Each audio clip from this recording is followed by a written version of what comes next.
Welcome back to the class, everyone. We just got a lot of hot information coming off the press in regards to not only the new raid, but also Galactic Legend Leia. And a lot of it's really stinking good, but there's one part that I'm pretty darn concerned about. So while there is quite a bit to go over, it can be summarized fairly easily, so we're just going to go ahead and get right into it, and we're going to leave, I guess we'll call it my negativity, until the very end, because that might just have a real opportunity to derail this entirely. So going off, we just get kind of this blanket informational thing about Galactic Legend Leia, and also a lot of things concerning the raid, and really the two things are intertwined, because the whole reason her character's kind of coming out is to be involved in the new raid in the same way that Jabba is currently involved in the crate raid. So they do give us a little bit of hints on her kit. I'm not going to read this whole thing, but basically they're going to make sure that cooldown manipulation can't happen anywhere in the battle. And to me, this is a good sign because it means they're testing, or at least planning to test her, or maybe they're just planning to have her take on both JMK and Lord Vader, as those are the two main Galactic Legend right now that deal with cooldown manipulation. JMK is making sure that Cat gets her annihilate right away, and Maul makes sure that someone has their cooldowns increased at the very beginning. So that's a really good sign just in general of where they want her power level to be. Whether or not she'll hold on defense at all, we really don't know. They've kind of said otherwise, but we do know that offensively she'll at least have a shot against those top tier level squads. Her ultimate is also just a AoE fracture, which at the same time sounds really cool, but also a little lazy because, you know, just fracture the whole enemy team. I feel like we always used to make jokes about like a GL Thrawn having that, so I guess Leia can have it. So there's that. And then the rest is, I guess she either has an insta kill, or she's able to give an insta kill, or she's going to be able to give massive damage, which that's kind of fine. Like, you know, how many Galactic Legends have massive damage like a whirlwind or an actual annihilate like the Rancor from Jabba or something of the sort? So very, very cool to hear a few things about Leia, but that's not really what this video is going to be about. This is actually really important. Leia's squad will be used in the coming months for Conquest, Galactic Challenges, Datacrons, and Economy events. The first three, we all kind of knew about, and we might be even partially dreading. You know, the brand new character gets a Datacron, great. Galactic Challenges, not really fun, because I would much rather take a faction that I already have than having to put in Galactic Legend Leia herself, who I don't have and won't have right off the bat. Conquest will not be impossible, but it'll make another layer of difficulty for it. But this is good news. Economy events, new Endor escalation tier. So what it seems to me what they're trying to do with this is they're trying to mirror Jabba a little bit in the fact that when he came out, again, he couldn't be the main character that was now in Squad Arena getting everyone crystals. So they had to find other avenues for him to bring war to the game outside of just being a generally good Galactic Legend, which he is. And they gave him Smuggler's Run 2, which has some of the best rewards right now as far as the game goes for modding. And we're going to be getting a new tier for Endor Escalation, which, for those of you who aren't aware, this is the battle where you go in with Wicket, you get some shards, and if you already have Wicket, then you're able to get a few Zeta mats out of it. But we don't obviously have any, you know, information about what the rewards are going to look like, but I don't think it's that far of a stretch to think we might get Omicrons for it. If we look at Smuggler's Run 2 for Jabba, the first initial mission gave modding materials. Then the second iteration of the mission gave much better modding materials. So if we look at Zetas from the Endor Escalation tier, the much better version of Zetas is, quite frankly, an Omicron. So that might be a possibility there, but only time will tell as things get going whether or not that'll be there. Maybe it'll be signal data, maybe it'll be Kairos. It'll be something. We do get an announcement that CLS will not be required to make her team good. You should be able to make both. This is a little bit surprising, and I would also take this with a grain of salt, because CG, while they typically get the squad alignment right, it doesn't happen every single time. We know this with Jedi Knight Luke, who has multiple mentions of he's not supposed to work with Old Republic in game, and as soon as he came out, everyone was using him with Jedi Knight Revan Lead to beat SLKR. So I guess that's good news. I love CLS as a team. It's helped me a lot ever since the very beginning of the game. It was my first arena meta, and even now, every time it gets a special Datacron, it's like, ha, I can now beat Galactic Legends, which is great for me. We also just randomly, I thought this was kind of fun, we got the last set of Galactic Legend Leia requirements, and they look pretty good. We have Drogon at Relic 7, which that was pretty much expected. All of her new marquees have been Relic 7, and we kind of knew that he was going to be there while we didn't have exact confirmation of it. Commander Luke Skywalker at Art 7, great relic to have, just fantastic in fact, because not only when you build up him do you have, you know, that character at Relic 7, and that is very nice to have, but on top of that, you get to have all of the different stats being shared from Nubaka for when he gets to go up. This is a little bit similar to how we talked about Archu the other day, so even if we go and look at that now, it's not just about CLS's kit giving him more relic levels. While he does like those are good, but having the leader slot for that character, when we take our good friend Nubak into consideration, he's going to be sharing that much more of all of his stats through this unique that shares 40% of the leader's max health, max protection, offense, defense, potency, and tenacity. So making Commander Luke Skywalker a pretty nice character to take up to Relic 7. Very similar to Gas, just because of how he interacts. Yes, you do need him R8 for Lord Vader, but he's just a really nice character to have at high relics because of everything he does.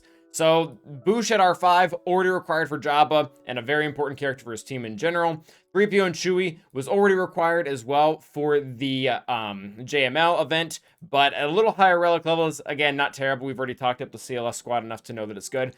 And then Lobot, Relic 3. So number one, I'm pretty happy to see Relic 3 on what is currently a completely useless character. But to see that he's getting a rework, I'm intrigued by this. I'm not entirely sold on this, and there's two reasons why. Number one, Royal Guard, who himself got a rework right when Lord Vader came out, and it ended up being one of the best reworks we got. He went from being kind of bad to being one of the most important characters in the Lord Vader squad. The other thing that makes me think a little bit different and why I said this is intriguing is we also got a Mob Enforcer rework right when Jabba came out, and she went from being terrible to still being not used on any team at all. I mean, I guess I use her in Conquest when I need all support characters or no attackers in a Jabba team or something like that. So for the most part, I don't know. I kind of want him to, I don't really want him to be on a Leia team. I think it's kind of weird. I mean, I guess I would take it. But where I would really like the CMS is almost a sortie lifter, where if you could put 3 droids, sortie, and Lobot all on the same team, they would just magically do a lot better than they currently do. Maybe that extra level to push them up against another counter that is commonly used against them, like Bad Batch. We did get an updated list for the raid. This is quite obvious though, just, you know, the 5 characters that got added. I won't dip or spend too much time on that, specifically because we've already kind of looked at it and these were expected anyways. Although I will say this, and this is going to become more relevant here in a second, a lot of these characters are either A, requirements for something else, like a lot of them are requirements for something else, or the character themselves is just pretty darn good. A Speeder Bike Pursuit Raid update. The rewards for the upcoming Speeder Bikes Pursuit Raid will be in parity with the existing crate raids.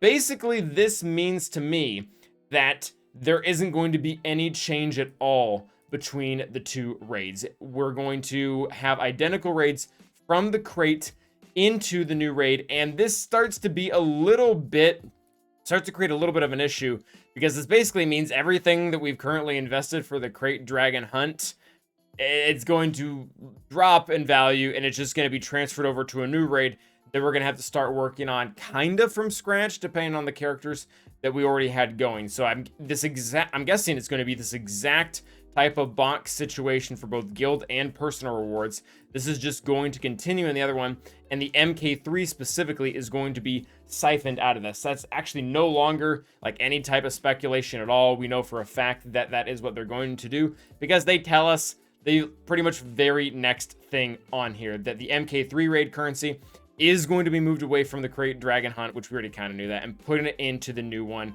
And you're going to have to hit those milestones essentially all over again. I'll have some comments on that in a second. Raid cadence, this is more good news. They're going from a 3-day raid cadence to a 6-day cadence. This is awesome, because not only does it mean that you have to do the raid less, but it gives more time for you to theorycraft or change mods or try to figure out what the best comp is, or just try to get that run exactly right the way you want it. So you can still play the game mode as much as you were before. It's just going to allow you to A, save a bunch of time, or really fine tune it to the way that you want it to be able to take advantage of everything, or for your guild to be able to do so as well. And then the last thing, this is where I start to become a little bit of a sourpuss. We heard your feedback. While the raid is awesome, are being released at a faster pace than what you find enjoyable. So for the upcoming speeder bike raid, we're estimating it will be featured between 8 to 9 months. This is still too small. I won't bring up all the math, but for those who have seen our previous videos on return on investment for the Crate Dragon Raid, you know that at a minimum, the upgrades, you only start to break even on the return on investment for them after 6 months. The reason why this is daunting, not necessarily for the Endor raid, but for a system in general, it basically means you're never going to even break even on your investment unless you have the teams you want to be using for the entirety of it ready within 2 months. And for the majority of the player base, that's a huge ask. I will say that it's not that big of a deal for Endor, because if we start to go through the requirements, you shouldn't be doing these characters just for the Endor raid. I mean, if we start to look at the list right here, we have legendaries Chewbacca and Han Solo, amazing in PvP and have one of the best ships in the entire game. Galactic Legend Leia Organa herself, a requirement for a GL, a requirement for a GL, a requirement for a GL, a requirement for a GL. Like half of them are requirements for a Galactic Legend that you would already have somewhere at Relics anyways. And then even the other ones that aren't, like Imperial Stormtrooper is great on Iden team. Iden herself isn't needed for a Galactic Legend, but she makes a great team. We have General Veers, we have Piet. This whole list, quite frankly, it's really not that big of a deal that we only have 8 months to work towards this from a return of investment point of view, because your return on investment for these characters is already built into them. You're already going to be able to use them in a number of places for great return. My issue with this 8th to 9th month cadence is, what if the characters aren't good? What if the characters are Jawas, or Mission and Zalbar, or Shaman and Urur, and they have almost no value outside of the raid itself?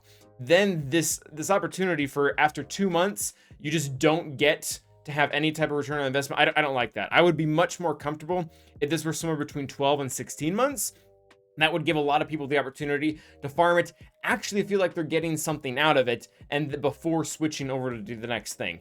The other thing that I'm not a super big fan about with this is if they keep changing this every 8 to 9 months, we're not going to have a very stable economy when it comes to the MK3 currency, because it's not ever really going to go up. They say that at the very beginning, it's going to be set on par with the other raid rewards. So if you're at a 230 whatever box, or 130 or 25 million box, whatever you're at right now, and you go to the next raid, there's no guarantee that you're going to have that right off the bat. You might have to work really hard for it. And then again, if it takes you 6 months to get back to where you were, just to get pushed down again, I don't know. I don't like that. I don't think it's a good model. I think the progression system that we had before, where it was like, okay, you work on the characters, they're good for this raid, and then yes, the investment is slightly devalued later because a new raid comes out that has better rewards that you now need. It doesn't just completely go away, and I just don't like it. That's not how the game works in like any other game mode.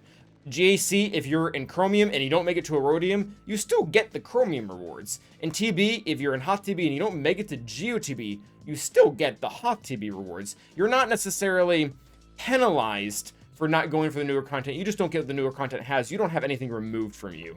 So I guess that's my overall take. But just to kind of wrap things up, requirements look great and as expected. The raid as a whole looks to be fine. I do like that we're getting a new event with Leia, just so that she's going to continue to have value outside of the raid, which she's a Galactic Legend. That's really hard to almost not do.